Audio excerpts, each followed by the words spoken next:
Kailangan talaga lagi kang ready kapag tropang gala ang nagyaya. Kasi kung minsan, sansan ka na lang mapapadpad. Katulad nga nito, nadayo na naman kami dito sa napakalapit na Santa Maria, Bulacan.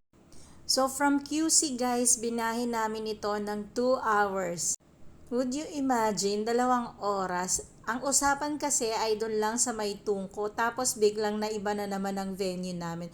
Hays, nakakaloka talaga. So, ito yung menu ng Guillermo. So, affordable naman lahat ng mga makikita nyong pagkain dyan. So, pumili na lang kayo. First time nga namin ditong kumain guys, syempre ang tinanong kagad natin kung ano yung mga best seller nila. Pero yung isa namin kasama, yung couple ni Arlene at saka ni Novo, nakakain na sila dito kaya dito nila kami dinila.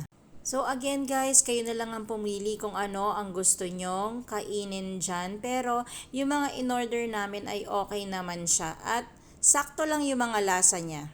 So, ayan, from wide variety ng chicken, pork, vegetables, may sabaw, gusto nyo, pasta, appetizer, meron din sila dyan. Tapos, pwede din kayong umorder ng drinks or kung gusto ninyong uminom-inom ng inyong mga tropa, pwede din dyan guys. Meron din silang bucket dyan.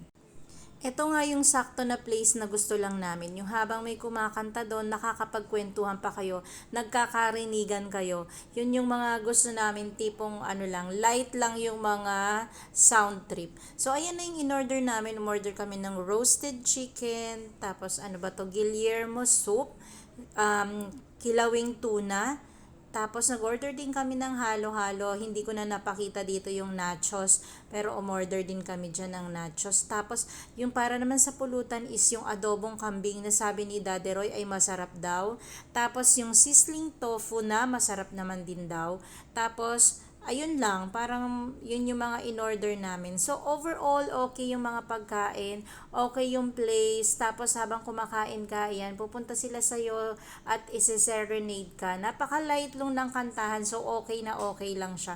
Hindi siya maingay, hindi masakit sa tenga. So, siguro naabutan kasi namin yung talagang, iba-iba raw kasi yung kumakanta dito. Ito yung tamang chill-chill ka lang. So, ayan guys, kung gusto nyong itry itong Guillermo's Grilled, yung address niya is nandun siya sa may New Bypass Road, Extension, Santa Maria, Bulacan. So, sabi nila, dahil hindi naman ako masyadong familiar sa place, mas mabilis kung expressway kayo dadaan.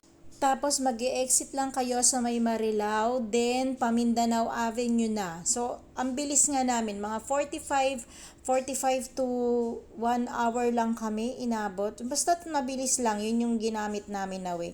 So, ayan lang guys, see you on my next vlog. Bye-bye!